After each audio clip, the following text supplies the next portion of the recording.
sebetulnya membahas mengenai ragam pilihan begitu ya untuk bahan bakar begitu ya bagi kendaraan-kendaraan yang mungkin sekarang sudah ada ya Pak ya. Iya. Mungkin menjadi pertanyaan juga bagi pemirsa ini untuk penggunaan dari hydrogen plant, green hydrogen gitu ya Mhm, sebagai salah satu pilihan untuk bahan bakar Pak. Tentunya kan pemirsa menanyakan nih ya, mhm. kendaraan jenis apa? Apakah sebetulnya untuk di Indonesia sendiri kendaraan yang menggunakan hydrogen ini sudah ada atau seperti apa Pak? Baik. Nah, kalau dari catatan kami ya, kita juga sudah bertemu dengan pemilik dealernya tersebut ya, seperti Toyota itu ada Mirai, Toyota Mirai, kemudian di Hyundai itu ada Hyundai Nexa ya. Jadi ini dua jenis mobil yang memang sekarang di dunia memakai hidrogen. Tentunya ini sangat berkorelasi dengan infrastruktur yang ada tadi. Makanya inisiatif ini adalah untuk membuka ekosistemnya, Mbak Sinta. Bagaimana nanti hidrogen ini dapat dipakai untuk mengisi mobil fuel cell yang tadi. Baik, terkait dengan infrastruktur Pak, tadi Anda menyampaikan kan di awal ya, akan ada di Senayan. Rencananya ke depannya akan ada di mana saja Pak? Artinya titik-titik yang ke depannya akan menjadi pusat pengisian lah Pak, Ya. untuk hidrogen ini. Nah, agar dapat ekosistem ini terjadi, maka PLN itu akan harus bekerja sama dengan berbagai pihak ya. Dalam tahap pertama ini aja di waktu peresmian 21 unit ini, Mbak, kalau kita lihat di sana Wali Kota Jakarta Utara ikut hadir ya mewakili Bapak Gubernur, kemudian Bapak Menteri SDM diwakili oleh Dirjen EBKTKI ya Pak Yudo juga hadir di sana, dan kemudian ada juga Bu Enia ya dari BRIN ya juga mensupport bagaimana pembentukan ekosistem ini. Nah, tentunya pertama harus ada contoh ya dari pemerintah bagaimana mobil ini bisa dipakai dan benar-benar ada. Makanya kita buat yang pertama refueling system itu di Jakarta dulu. Jadi nanti insya Allah pemerintah DKI siap mungkin untuk membantu ya ketika ada refuelingnya untuk hidrogen tersebut. Nanti ada bis misalnya yang berbasiskan hidrogen seperti itu ya, sehingga masyarakat bisa lihat itu ada. Selain di Senayan tadi yang insya Allah akan kami buka di awal tahun depan pada bulan Januari, sumber-sumbernya yang dari Muara Karang di Priok dan beberapa lokasi lagi itu kami akan buka secara bertahap. Ya, di Muara Karang mungkin itu akan terjadi di bulan April, lalu di Priuk juga akan terjadi di sekitar akhir-akhir tahun berikutnya, dan tentunya kita akan melihat bagaimana animo masyarakat karena ada 20 lokasi pembangkit-pembangkit tersebar di Jawa Bali ini yang siap untuk refueling system terhadap hidrogen tersebut. Nah, ini akan kita tentunya ini akan bekerja sama dengan pemerintah setempat ya, dengan Pemda bagaimana meletakkan tempat-tempat yang terbaik agar masyarakat gampang Aksesnya mudah ya ya. aksesnya gampang untuk menjangkau dan tersedia 24 jam tentunya. Baik, terkait dengan karakter mobilnya ya Pak ya. Ini Ya, kan untuk saat ini mungkin kita sama-sama ingin tahu karakter dari mobil yang menggunakan hidrogen dengan yang menggunakan baterai atau dengan ya, mobil yang konvensional ya bahan ya. bakar BBM biasa, Hmm. itu seperti apa? Apakah ada perbedaan atau sebetulnya sama saja Pak? Berbeda ya. Jadi kalau mobil berbasiskan baterai ya, maka dalam pengisian baterai tersebut walaupun sekarang ada ultra fast charging, dia memerlukan waktu ya. Ultra fast charging mungkin bisa setengah jam untuk pengisian penuh ya, sampai 1 jam. Kalau dia di rumah itu bisa beberapa jam untuk pengisiannya, tergantung berapa besar charging yang ada. Dan kapasitas yang sangat besar sekarang itu bisa menempuh kurang lebih 400 sampai 500 km sekali charging.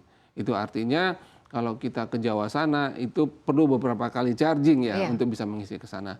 Berbeda dengan hidrogen. Hidrogen ini ada sistem yang memakai 150 bar, ada yang memakai sistem 700 bar, pengisiannya seketika. Ya, karena hanya satu mobil itu menampung kurang lebih 5 sampai 8 kilogram, di mana 1 kilogramnya itu bisa menempuh 100 kilometer, jadi bisa 800. Bahkan beberapa mobil yang sekarang yang terbaru itu bisa menempuh untuk 1 kilonya, untuk 1 kilogramnya itu 120 ya, sehingga bisa hampir 960 kilometer bisa ditempuh dengan sekali pengisian saja. Jadi ya berbedanya di situ, Mbak Sinta. Baik Pak, tadi Anda menyampaikan untuk yang di Muara Karang ini ada sekitar 50 ton ya Pak untuk produksinya, lalu untuk yang di Iya, Tanjung Priok ada sekitar 10 ya Pak iya, ya. iya, Artinya masih ada akses Pak, karena yang dipergunakan untuk di Muara Karang sendiri ada 7 ton. Nah, terkait iya, dengan mobil hidrogen Pak, iya. di Indonesia sendiri apakah saat ini sudah ada? Artinya kita kan melihat produksinya cukup banyak, tapi pasarnya sebetulnya bagaimana nih untuk saat ini? Iya, prototipe yang sedang dikerja di BRIN juga ada ya. Jadi prototipe dari mobil yang coba dibuat hasil produksi di Indonesia sendiri itu sudah ada ya, sedang diuji coba juga oleh BRIN. Yang kemudian kedua mobil ini sudah ada tapi tesnya ya karena infrastrukturnya belum ada. Kami lihat sih dari dealer-dealer ini ketika nanti terbuka infrastruktur tersebut, insya Allah dengan kerjasama dengan pemerintah tadi misalnya dimulai dengan bus umum, gitu, angkutan umum, nanti lambat laun tentu mobil-mobil dengan berbagai jenis akan muncul. Baik, Jadi, artinya untuk saat ini menyiapkan infrastruktur terlebih dahulu ya Pak ya. ya. Baik. Lalu untuk kedepannya sendiri Pak, untuk saat ini mungkin kita perlu ada update Pak, update untuk jumlah dan juga kapasitas pembangkit milik Indonesia Power saat ini, termasuk juga untuk pembangkit dari EBT Pak sampai dengan saat ini. Ya, jadi inisiatif yang kami buat ini adalah salah satu usaha untuk PLN bertransisi ke energi hijau. Ya, jadi sebenarnya hidrogen ini selain dipakai tadi untuk pendingin, ekosistem yang untuk mobil-mobil berbasiskan fuel cell dibuka, tetapi dia bisa juga dipakai untuk co-firing terhadap pembangkit-pembangkit kami. Bisa dirubah menjadi amoniak, kami bawa ke pembangkit PLTU, sehingga nanti amoniak itu dipakai ya untuk memproses di boilernya air ya.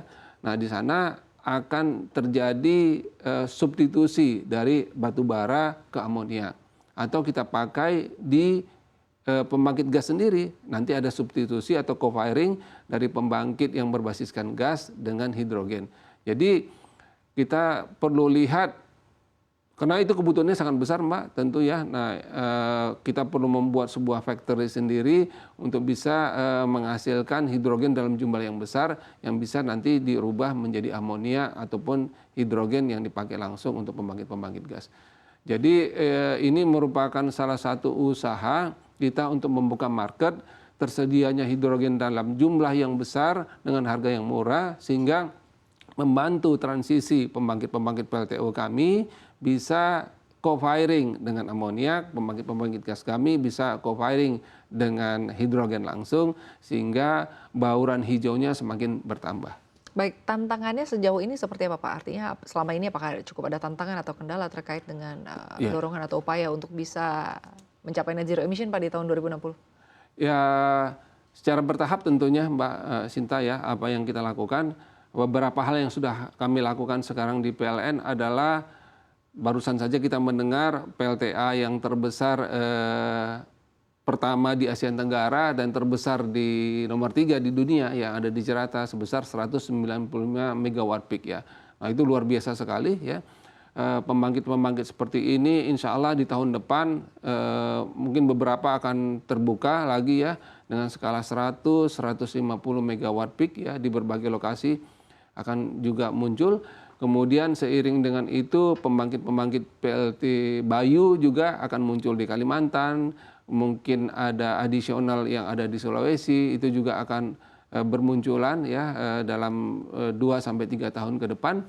Dan secara jangka panjangnya tentu PLN secara bertahap sesuai dengan transisi energi untuk 10 tahun 2030, 2040, 2050 ada beberapa tahapan yang ditempuh untuk menuju net zero emission sampai tahun 2060.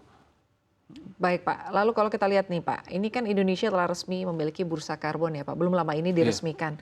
Nah kalau kita lihat juga PLT GU Muara Karang ini sudah masuk sebagai trader. Nah untuk yang di Tanjung Priok Pak, perkembangannya akan seperti apa? Apakah akan segera mengekor Pak? Pasti. Jadi ada syarat unit-unit yang masuk ke dalam EDX tadi adalah unit-unit yang diproduksi atau COD-nya pada tahun 2019 ya. Jadi Muara Karang salah satu pionir tentunya untuk bisa ikut di bursa nanti. Kami sekarang sedang berusaha mendapatkan sertifikat hijaunya dari Sukovindo di Gunung Wugul, ada PLTMH kita, mikrohidro kita di sana ya. Kemudian yang juga akan segera menyusul di Priok sendiri karena ada blok 4 yang baru kita bangun ya. Kemudian ada di Tambalorok juga blok 3 dan di Grati di blok 3-nya juga kita bangun. Dari insya Allah pada akhir tahun ini Gunung Wugul akan masuk dan awal tahun depan 3 pembangkit yang tadi akan menyusul untuk meramaikan bursa karbon tadi. Baik, Anda sendiri melihatnya bursa karbon sampai dengan saat ini seperti apa? Apakah artinya cukup mendukung atau mendorong artinya pendanaan di energi hijau ini? Ya, ini merupakan alternatif seperti tadi ya untuk membuat 100% hijau karena terbatasnya lahan, maka perlu ada renewable energy certificate yang kami peroleh. Nah, dengan adanya bursa tadi itu bisa seluruh sektor ikut berpartisipasi. Ada yang membangun PLTS misalnya bisa menjualnya di sana. Kita punya satu tempat untuk bernegosiasi, berbursa, bermarket di sana ya sehingga tidak perlu mencari di mana-mana, cukup masuk ke bursa dan di situ kita bisa memberi energi hijau di sana, renewable energy sertifikatnya kemudian kita peroleh tentunya, Mbak. Ya semoga saja ya Pak, artinya rencana-rencana atau roadmap yang sudah ditentukan ya untuk baik bagi Green Hydrogen Plan ke depannya, lalu juga untuk infrastrukturnya akan terus maju ya Pak ya, dan juga bisa sesuai dengan target yang direncanakan Pak Edwin. Terima kasih banyak Pak Edwin sudah hadir di studio kami di pagi hari ini. Salam sehat dan sukses selalu untuk Anda Pak.